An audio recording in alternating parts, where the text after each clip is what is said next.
Assalamualaikum, selamat pagi. Saya nak tunjuk ni dengan bersyarat.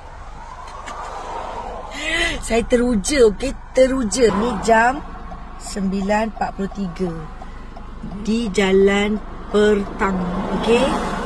Awak nampak tak? Pukul 10 pagi. Gitu. Selamat datang ke daerah Jelebung. Kampus ni 10 pagi you all.